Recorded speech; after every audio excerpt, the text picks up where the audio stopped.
Dessa que está acontecendo lá no Afeganistão, aqui no Brasil, será que os crentes resistiriam? Fracos do jeito que são os cristãos aqui no Ocidente, né? Acho que não sobrava nenhum, né? Esse grupo aí é um grupo terrível, né? Os irmãos, é a personificação do mal. Eles estão entrando nas casas, né? Confiscando as crianças de 8, 10 anos para casar com homens. Os irmãos imaginam se isso é brincadeira, a família ter que enfrentar um negócio desse, né? E os cristãos, eles vão matar, decapitando, vão decapitar, vão queimar, porque eles invadiram lá e tomaram poder, né? E infelizmente o presidente dos Estados Unidos foi covarde, né? A verdade é essa. Vamos orar para que Deus tenha misericórdia. Estamos no céu, né? No céu. Vamos ler a palavra do Senhor no Evangelho de Jesus Cristo, segundo escreveu o evangelista Mateus. Vou ser sucinto, não vou estender muito. Capítulo 10. Vamos ler dos versículos 2 até o versículo 4.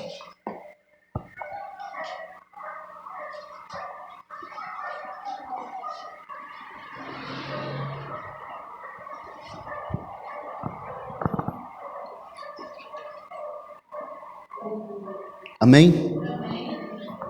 Mateus capítulo 10, versículos 2 ao 4, diz assim a santa, bendita e eterna palavra de Deus. Ora, os nomes dos 12 apóstolos são estes: o primeiro, Simão, chamado Pedro, e André seu irmão, Tiago, filho de Zebedeu, e João seu irmão, Filipe e Bartolomeu, Tomé e Mateus o publicano, Tiago filho de Alfeu e Lebeu, cujo nome era Tadeu, Simão o cananita e Judas Iscariotes, que também o traiu. Amém? Amém. Glória a Deus. Interessante essa afirmativa bíblica, né, sobre Judas Iscariotes, que também traiu. Quer dizer, Judas entrou para a história como um grande traidor, né? Esse nome Judas Iscariotes não é um sobrenome, ele era da cidade de Quiriote, por isso ele é chamado Judas, aquele que vem de Quiriote, Iscariotes, né? Mas eu não quero falar sobre Judas, não. Os irmãos perceberam que entre esses nomes aqui aparece um chamado Bartolomeu, né? Que pouco é falado sobre ele. Tem poucos textos na Bíblia que falam sobre esse discípulo de Jesus, que também se tornou um dos apóstolos. E nesses poucos textos que aparecem sobre ele, falando sobre ele, nós vamos buscar aqui algumas lições que tem para nós. Não significa que um personagem, quando ele aparece muito pouco nas Escrituras, que ele não tem como nos ensinar, não tem algo para nos ensinar, né? Por exemplo, a Bíblia fala de um homem apenas em 2 versículos. 1 Crônicas 4, versículos 9 e 10, a Bíblia fala sobre um homem chamado Jabes. E esse personagem Jabes, mesmo não ocupando muitas páginas da Bíblia, ele tem grandes lições para nos ensinar ali. Jabes, né? Eu até aconselho os irmãos, já aconselhei aqui, mas volto a aconselhar que vocês façam a oração de Jabes, todo dia de manhã. Pois vocês leiam lá, 1 Crônicas 4, versículos 9 e 10. Ele pediu 4 coisas para Deus, que é imprescindível para as nossas vidas, e a Bíblia diz que Deus o atendeu nesses pedidos. Então são grandes lições. E esse homem aqui, Bartolomeu, que na verdade essa palavra bar significa filho, né? Filho, palavra Bar Jesus aparece no Novo Testamento, filho de Jesus. Jesus também era um nome bem comum, né? Então, olhando para a vida desse homem aqui, não há muitas referências deles nos evangelhos, mas, por exemplo, o evangelista João não cita nenhuma vez o nome Bartolomeu, que não era um nome próprio. Ele vai citar o nome Natanael, que provavelmente é o mesmo personagem. Natanael, sim, é o nome próprio. Bartolomeu, não. Mas eu quero mostrar para os irmãos aqui, fundamentando aqui nesse personagem, algumas lições que nós devemos aprender com ele. A primeira lição que eu percebo é que nós devemos ser dedicados à causa de Jesus, ou então a Jesus Cristo, né? Porque esse homem aqui, quando a gente começa a ler as poucas passagens que tem sobre ele na Bíblia, a gente percebe uma dedicação dele ao Evangelho, à causa do Evangelho. Depois, quando é falado novamente os nomes lá em Atos dos Apóstolos, me parece que é no capítulo 1, versículo 13, vamos dar uma olhada lá, acho que é Atos 1, 13, vai citar o nome dos 11, né, porque Judas já tinha se perdido, mas o nome dele vai aparecer lá de novo. Glória a Deus.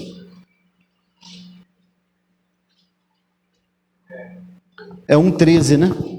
E entrando subiram ao cenáculo onde permaneciam, observa essa palavra. O que é permanecer, irmãos? Perseverança. É você ter uma constância. Tem pessoas que começam bem no Evangelho, né? Na causa do Evangelho, mas ele vai um tempo, depois ele desaparece. Às vezes ele volta depois some de novo. Às vezes começa bem, depois termina mal. Tudo isso precisa ser observado, ó. Aqui Jesus já tinha morrido, já tinha ressuscitado, né?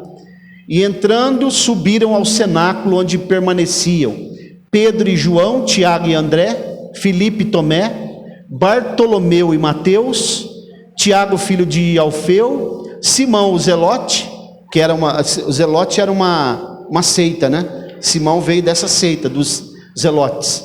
E Judas, filho de Tiago. Observe que não aparece Judas Iscariotes, porque ele já havia traído Jesus. Mas ele está aqui, Bartolomeu está entre os 11. Permaneceu. Teve problemas, como todos nós temos, né?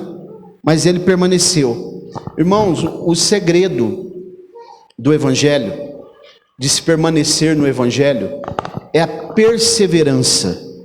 É nós entendermos que a nossa caminhada, ela precisa ser constante. Todos os dias, todos os momentos, mesmo com a dificuldade, com o desânimo, com o nosso emocional decaído, como muitas vezes nós nos encontramos, né? Tem dia que não dá vontade nem de levantar da cama, a grande verdade é essa. Mas nós precisamos entender que ainda a nossa situação aqui no Brasil ainda está boa. Ainda nós estamos tendo uma certa liberdade, estamos pregando o Evangelho, temos a liberdade de abrir as portas aqui para falar de Jesus. E sabemos que a nossa vitória, a nossa coroa não está aqui nessa terra. Aqui é uma passagem rápida. A nossa vitória, ela está lá no final da caminhada. Eu já falei isso para os irmãos aqui muitas vezes, fazendo uma metáfora dos atletas que correm a maratona, que correm nos estádios. Não está no começo, nem no meio a vitória deles. Está no final. Inclusive o apóstolo Paulo, ele faz uma metáfora, porque as Olimpíadas é coisa muito antiga, né? Muito antiga, que nasceu na cidade de Olímpia, na Grécia, por isso Olimpíadas vem de Olímpia, e o apóstolo Paulo fala do atleta que corre no estádio, e ele diz que aquele atleta está correndo atrás de uma coroa corruptível, que nem era essas que dão aí hoje, medalha de prata, de bronze, de ouro, era uma coroa feita de folhas de louro, que era simbólica. Mas ele diz, nós corremos no estádio, como um atleta no estádio, mas nós estamos atrás de uma coroa incorruptível, que não pode ser corrompida. Quer dizer, o prêmio, a vida eterna, a salvação, a esperança da vida eterna. Então, irmãos, é muito sério. Esse discípulo aqui, ele aprendeu a se submeter a Jesus. Ele se submete a Jesus, né? E ele, não apenas isso, mas também, me parece, olhando para a vida desse homem aqui, algumas poucas passagens que tem, que ele era alguém ensinável. Os irmãos sabem que é uma pessoa ensinável? Hã? É uma pessoa que ela tem a capacidade de aprender, sentar para aprender uma lição. Aí depois que ela aprende, ela está apta para levantar para ensinar. Primeira coisa que eu percebo na vida dele é que ele era ensinável e também humilde, porque a humildade ela precede a honra, ela vem antes da honra. Então, irmãos, são traços desse homem chamado Bartolomeu, que na verdade não é um nome, né? É um título, e ele passou um tempo com Jesus, 3 anos e meio aproximadamente. Então a primeira lição que eu vejo na vida dele é que nós devemos se dedicar ao Senhor Jesus, a causa dele. Não é fácil os irmãos trabalharem o dia todo, difícil, sendo cobrado, empresas que cobram hoje querem resultado, né? E chegar, vir aqui à noite, sentar aí e ficar aqui, né, um tempo ouvindo a palavra de Deus, mas isso trará resultado, isso trará alguma coisa para nós, algum benefício nós vamos ter disso. Por isso que nós devemos ser ensináveis, né? Outra coisa que eu percebo é que quando nós, com todas as dificuldades que nós temos, Deus, Ele sempre nos ajudará a passar por mudanças. Nós vamos conseguir mudar, primeiro nós temos que querer, né? Se eu tenho um problema, uma dificuldade, uma deficiência, eu posso superar. Não com as palestras motivacionais que os coaching estão dando aí, né? Dizendo que você tem uma força dentro de você, que você é um super-homem, né? Que você consegue, essa força que está dentro de você. Tem até louvores aí, né? Hoje, abre aspas, que falam sobre isso. Não é isso.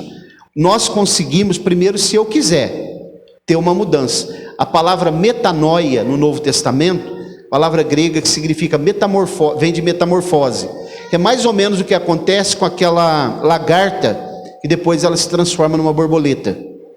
Ela passa por uma mudança radical. Aquela lagarta que as mulheres têm até medo, né? Depois torna-se uma borboleta tão bonita.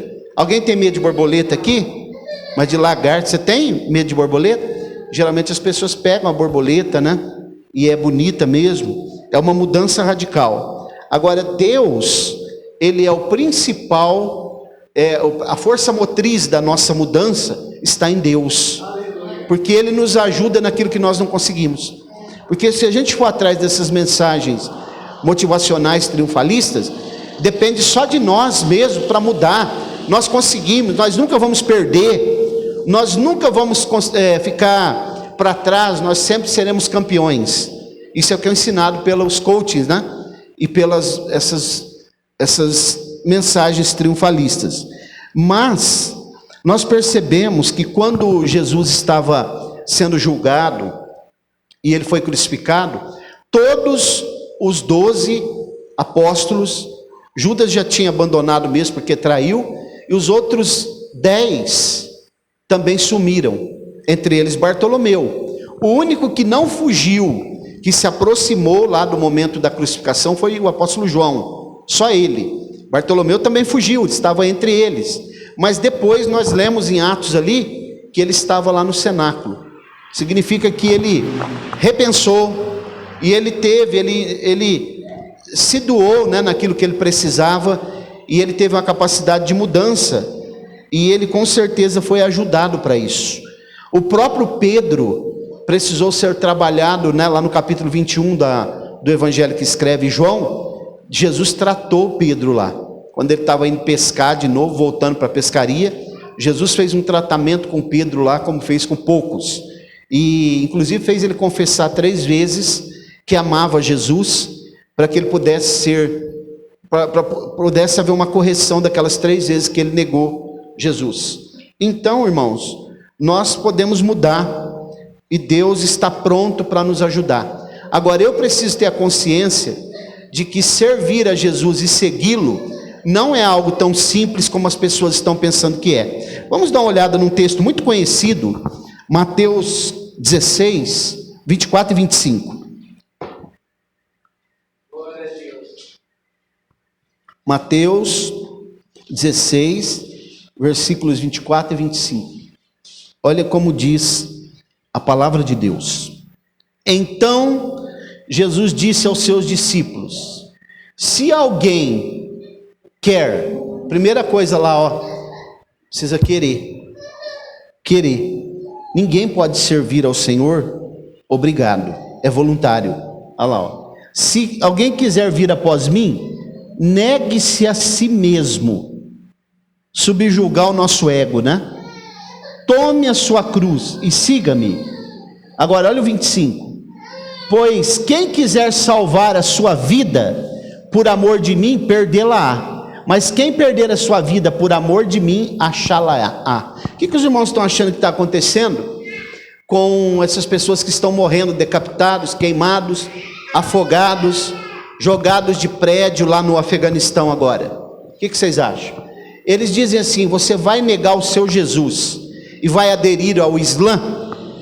Se a pessoa disser, não, eu nego a Jesus e vou fazer parte, vou me converter ao islamismo, eles liberam a pessoa, né? Não é tão simples assim, mas vai passar por um processo de doutrinação, então a pessoa é liberada. Agora, se a pessoa disser, não, eu prefiro perder a minha vida, perder a vida por amor de Jesus, será que nós estaríamos dispostos, irmãos? Essa geração de cristãos de hoje, o que vocês acham? Qualquer coisa aqui faz a pessoa se afastar da igreja. Qualquer coisa as pessoas já falam assim: estou cansado, eu estou triste, fiquei triste, não vou mais para a igreja. O que os irmãos acham que esse pessoal lá no Afeganistão está passando agora? Isso é que é tristeza, perseguição, mas eles estão prontos, a grande maioria deles não vão negar Jesus. A grande maioria deles perderão a sua vida, mas ganharão a vida eterna. Eles estão dispostos a se entregar a sua própria vida para servir a Jesus. Então, irmãos, mesmo que a gente tenha muitas falhas, nós temos que estar dispostos a mudar, porque o Senhor nos assistirá nas nossas debilidades, sempre, né? Quando Jesus ressuscitou, ele poderia ter fugido, Bartolomeu, né? Mas ele se apresenta lá no cenáculo junto com os outros, como nós lemos aqui. Como recompensa, irmãos, a nossa obediência e a nossa dedicação, o que é que Bartolomeu recebeu quando ele foi lá para o cenáculo? Ele recebeu o Espírito Santo no dia de Pentecoste, junto com aqueles que estavam lá, porque estavam em torno de 120 pessoas, e aí o Espírito Santo veio sobre eles.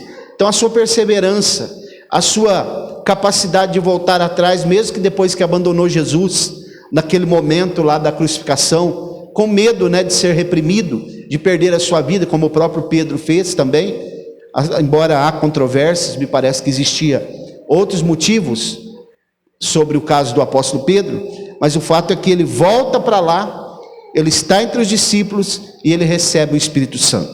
Terceira coisa que eu percebo na vida desse homem é a grandeza encontrada, que nós podemos encontrar como ele encontrou, em servir. Porque é uma das coisas que nós temos mais dificuldade, é servir. Todos queremos ser servidos, né? Mas servir é difícil, né?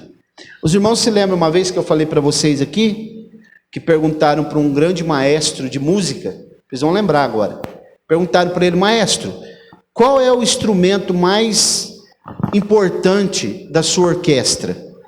Ele falou assim: o segundo violino. Aí eles disseram: pô, o segundo? Pensei que era o primeiro.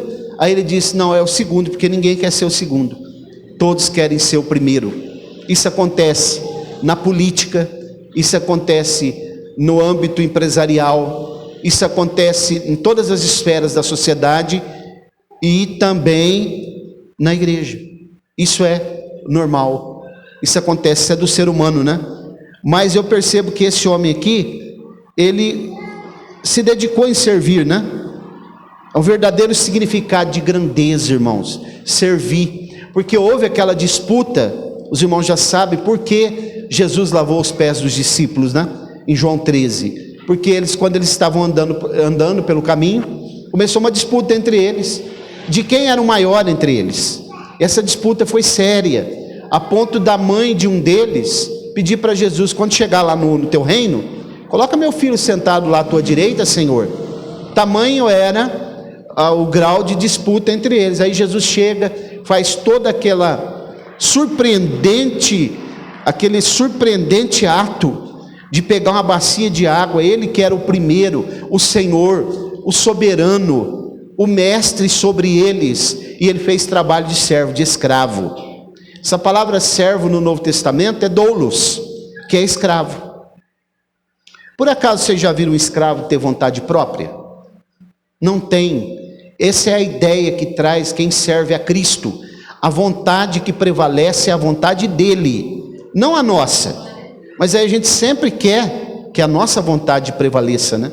Eu não vou fazer por causa disso, eu não vou mais por causa disso, eu não quero mais por causa disso, eu não vou mais servir por causa disso, eu não vou porque o pastor é muito duro, ou às vezes o pastor é muito fraco, né? O pastor prega muito alto, o outro prega muito baixo, o pastor se veste muito mal, o outro pastor se veste muito bem, aquela irmã tem o cabelo muito comprido, a outra tem o cabelo muito curto, aquela irmã, tem uma irmã lá que ela não me cumprimenta, a outra me cumprimenta, é muito pegajosa. São desculpas que nós vamos dando ao longo da nossa jornada, para nós não nos dedicarmos em servir, porque é uma das coisas que nós precisamos fazer, né? Servir uns aos outros. Eu trabalhei lá em Penápolis, acho que eu já contei para os irmãos,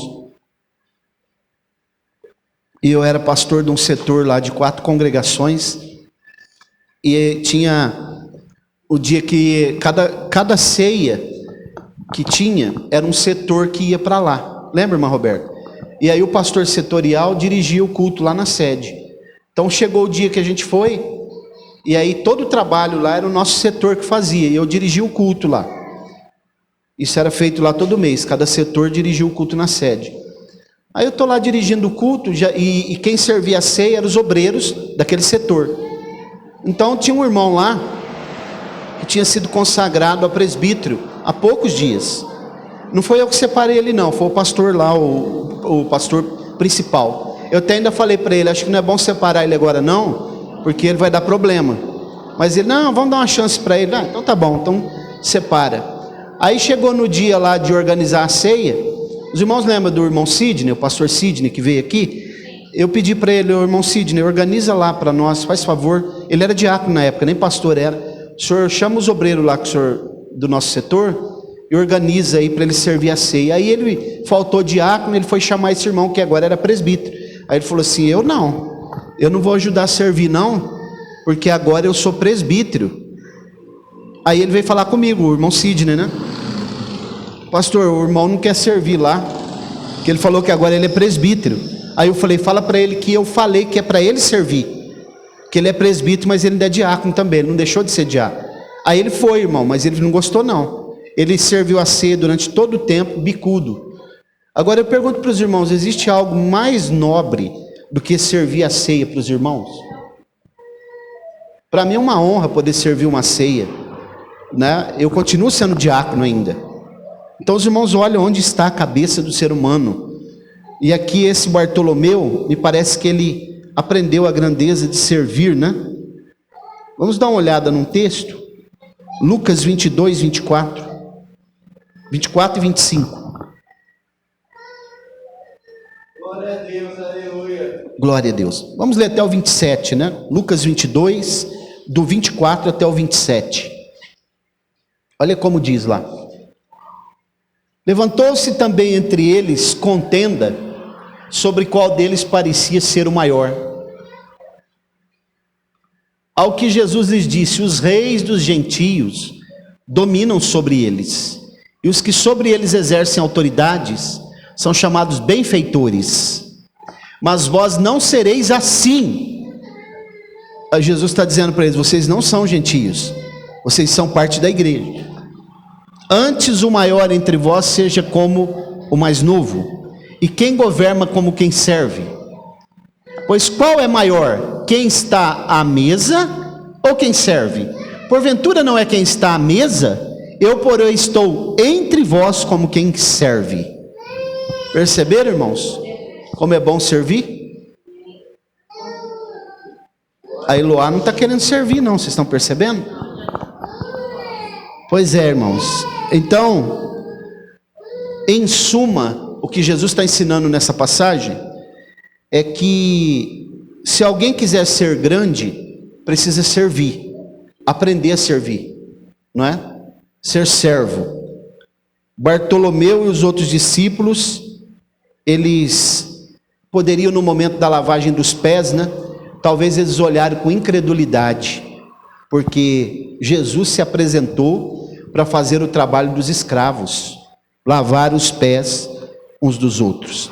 E aí, por fim, só para a gente caminhar para o fim, mostrar para vocês que esse homem chamado Bartolomeu, que eu já falei que na verdade ele é isso aqui significa filho de Talmai, filho de Talmai. O nome dele na verdade não era Bartolomeu, o nome dele era Natanael, que vai aparecer numa passagem muito interessante. Os irmãos se lembram que quando Jesus se apresentou na praia para os discípulos, a primeira vez que ele se apresenta, ele vai encontrar lá Pedro, Tiago, João e André, né? Primeiro ele encontra André e Tiago, e depois ele vai encontrando os discípulos. Filipe estava ali também, e esse nome Bartolomeu, os irmãos vão perceber que todas as vezes que vocês lê Bartolomeu, antes de Bartolomeu vem Filipe. Por quê? Porque os dois eram muito próximos. Por isso que Filipe é que vai apresentar ele para Jesus, só que ele é chamado de Natanael lá, né? No evangelho que escreveu João, não aparece o nome Bartolomeu, aparece o nome Natanael. Então a Bíblia diz que quando ele apresenta Jesus e diz assim: eu encontrei o Messias, Filipe, né? Aí ele diz assim: pode vir alguma coisa boa de Nazaré? Isso aqui é uma das passagens mais emblemáticas da Bíblia. Vamos ler esse texto, João capítulo 1, do 43 até o 50.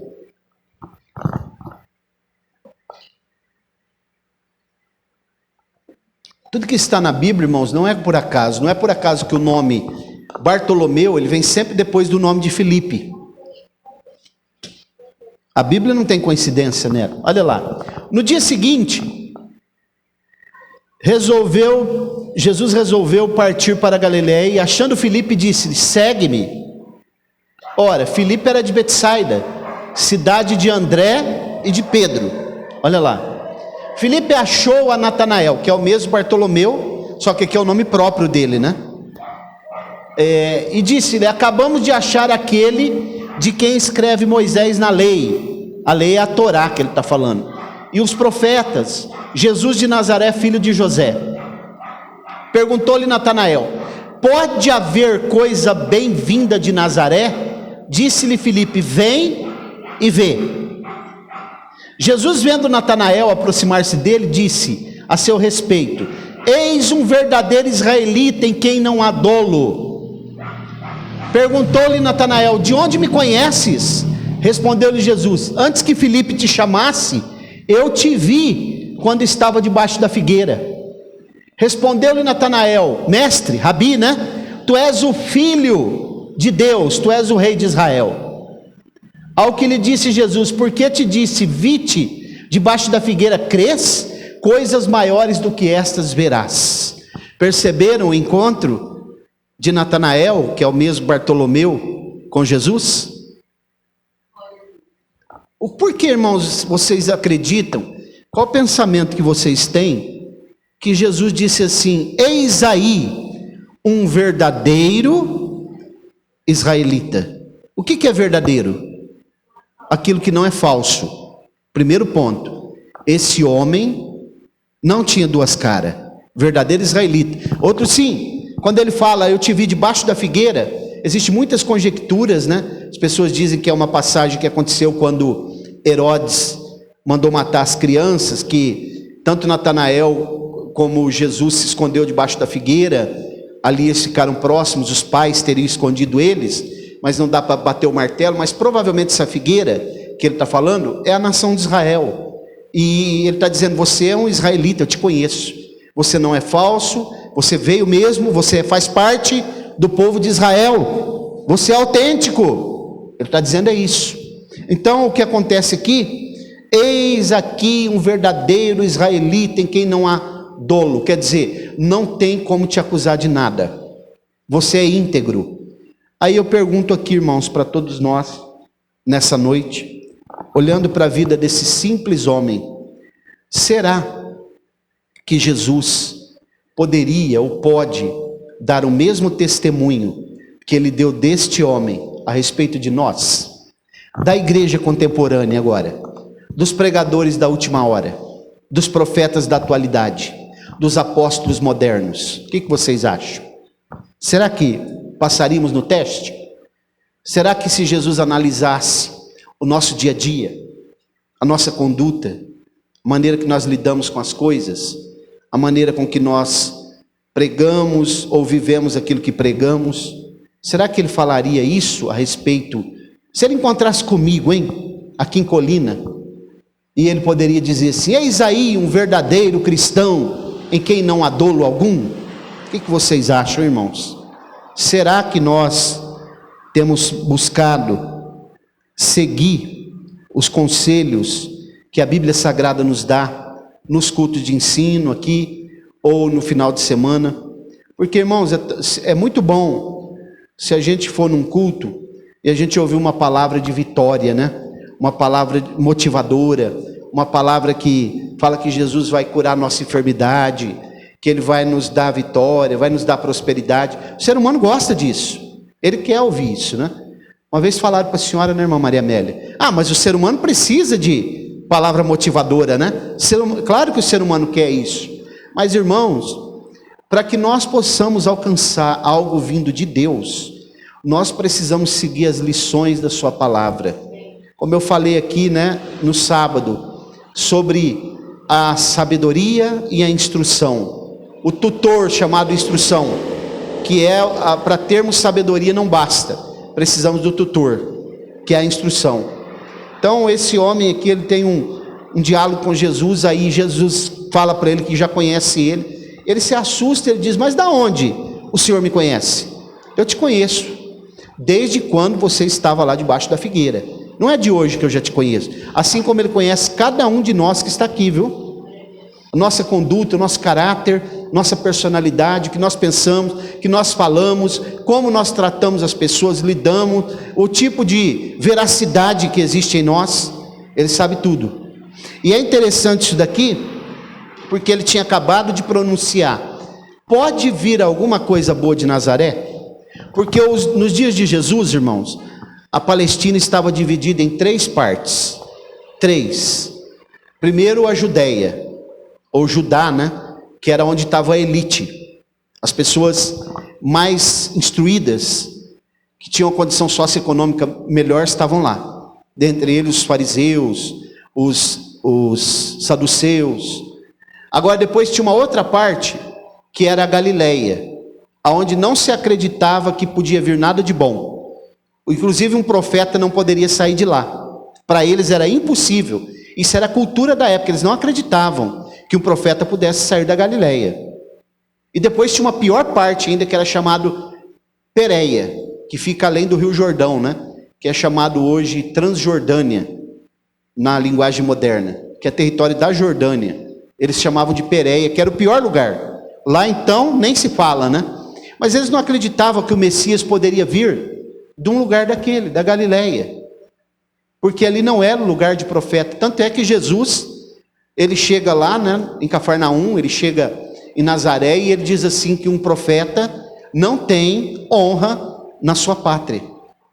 Então, irmãos, ele tinha acabado de dizer isso, mas quando ele percebe, porque Jesus, irmãos, ele é inigualável.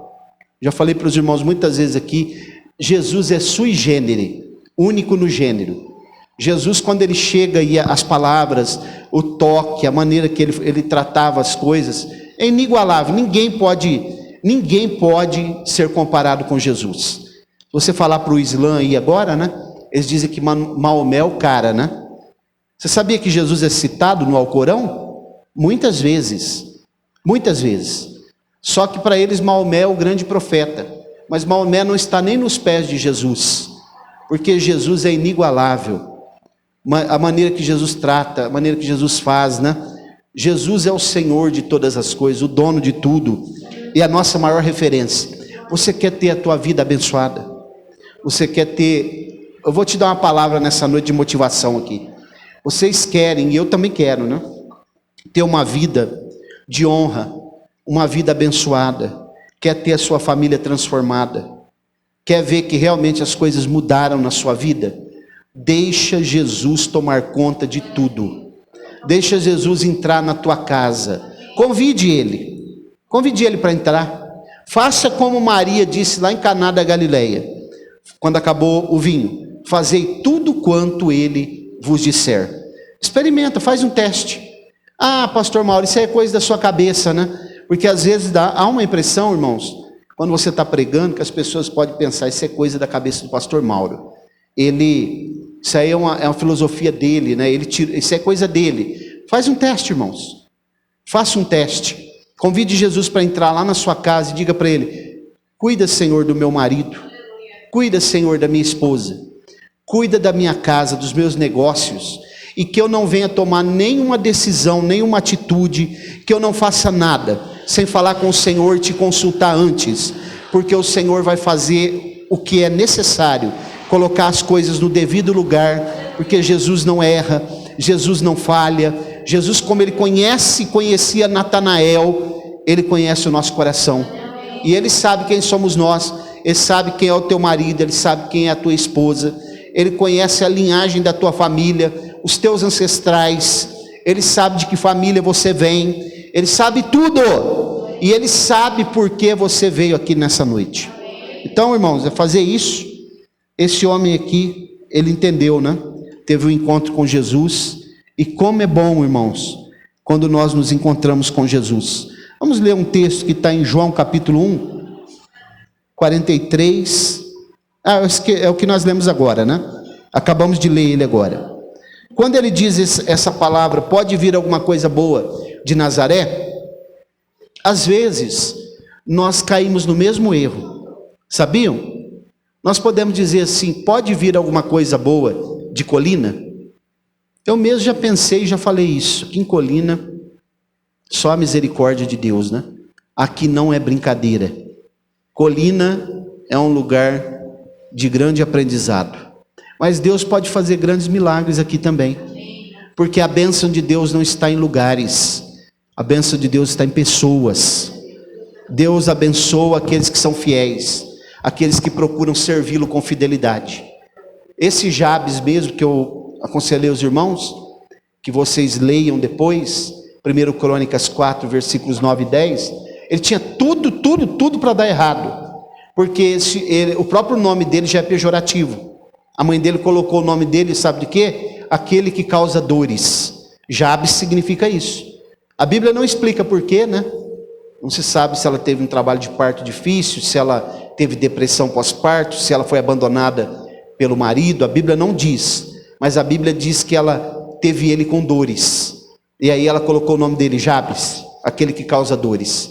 Mas mesmo assim a Bíblia ainda diz que ele foi mais nobre do que os seus irmãos. Então os irmãos imaginam, né? Por mais pejorativo que seja o nosso nome, por mais terrível lugar onde nós nascemos, por mais terrível que seja a família que nós pertencemos, se nós tomarmos uma decisão de servir ao Senhor, como esse homem fez, Bartolomeu, Natanael, a vida pode ser transformada sim. Pode ser transformada sim. Glória a Deus. Tem um pregador aqui na nossa região, que ficou famoso. Ele perdeu o foco, né? Ficou famoso, entrou para a política. Mas ele é aqui de Orlândia. Vou falar o nome dele, o pastor Marco Feliciano. Deus levantou aquele homem. Eu não tenho dúvida disso. Só que infelizmente ele perdeu o foco ao se envolver com política. Começou pela teologia da prosperidade, depois se envolveu em política e agora ele é deputado, né? Então ele não é mais um pregador do evangelho, infelizmente. Mas ele, irmãos, ele sempre falava, ele dizia assim, que ele nasceu num bairro, numa vila, em Orlândia, que era chamado Vila do Tatu. E ele dizia assim: quem sou eu, hein? Frequentava escola dominical desde criança, a mãe dele nunca foi crente, O pai também, me parece que, segundo o que ele fala, só recebeu Jesus no leito de morte. E ele, frequentando escola dominical, queria ser um grande pregador, queria ser pregador, mas ele falava: quem sou eu na Vila do Tatu? Jamais vai acontecer isso, né? Isso aqui não é triunfalismo que eu estou falando, mas Deus levantou ele mesmo. Realmente ele se tornou um grande pregador aí. Não que ele seja tão profundo nas escrituras, mas Deus usava ele, né? E ele visitou mais de 60 países pregando a palavra de Deus. Que pena que ele não fez como Natanael, né? Que poderia ter ido até o fim. Poderia estar lá no cenáculo agora, mas ele está lá na Câmara dos Deputados. Infelizmente, né? E hoje se envolvendo em questões políticas. Os irmãos já sabem o que é a política, não precisa falar, né? Mas Deus levantou e Deus pode levantar aonde quer que esteja. Em Colina, em Jaborandi, no Ibitu, né? Que é um lugarejo que tem aqui, ó, próximo. Onde a minha mãe nasceu, aqui perto de Barretos, que é um distrito. Marcondésia, que é outro distrito. Deus não está preocupado com lugares, Deus está preocupado com pessoas. Aonde estiver uma pessoa que tomar uma decisão na sua vida: eu quero ter a minha vida transformada, eu quero que Jesus faça uma grande obra na minha vida, ele pode fazer. Como esse homem chamado Natanael. Vou terminar, concluir e dizer para vocês que o desejo desse homem em encontrar o Messias, né? Ele acabou sendo grandemente recompensado. Vou perguntar aqui para a gente concluir: qual é o grande desejo do teu coração? O que você quer da tua vida? Qual é o grande desejo que você tem aí? Se você perguntar aí na rua, são diversos desejos, né? Alguém vai dizer assim: eu quero ganhar na Mega Sena. Certeza que vai ter um que vai falar, né? Se você perguntar para outro: eu quero fazer um cruzeiro. E eu quero, viu? Estou pedindo a Deus que me dê condição de fazer. Eu quero fazer também. Outros querem viajar lá para o Nordeste, para as praias, né? E nada disso é pecado, desde que a gente saiba se comportar lá, né? Não se expor. Agora, qual é o maior desejo do teu coração, irmão? Ser um cidadão aqui dessa terra ou ser um cidadão do reino de Deus? Ser servo de Jesus ou servir o mundo aí fora? O que vocês acham melhor? O que está aí no teu coração? Se Jesus perguntasse para você: o que você quer hoje? O que você pediria? Pense nisso. Então essas lições aqui, eu concluo, né? São lições simples da vida de um homem quase que anônimo nas escrituras, né? Como os cristãos de hoje, irmãos, reagiriam na situação que esse homem viveu aqui? O que será que eles fariam, né? Nós, como cristãos, nós precisamos aprender essas lições aqui, como ele aprendeu, né? Porque como nós temos grandes fraquezas, isso é inerente à nossa humanidade, nós temos grandes fraquezas, né? Mas nós podemos superá-las. Sabe como? Com a presença do Altíssimo na nossa vida. Aquele que habita no esconderijo do Altíssimo. Talvez esse homem está anônimo aqui, quase não apareceu, porque Deus escondeu ele. Porque Deus tem que esconder pessoas, irmãos. Porque tem pessoas que, se ele, como Marco Feliciano, né? Se ele aparecer muito, ele acaba sendo a estrela. E aí, sendo ele a estrela, Deus sai de cena. Vamos pensar nisso, né? Quem tem ouvidos para ouvir, ouça. Guarda essa palavra aí no teu coração. Vem orar, irmão Alexandre, por favor.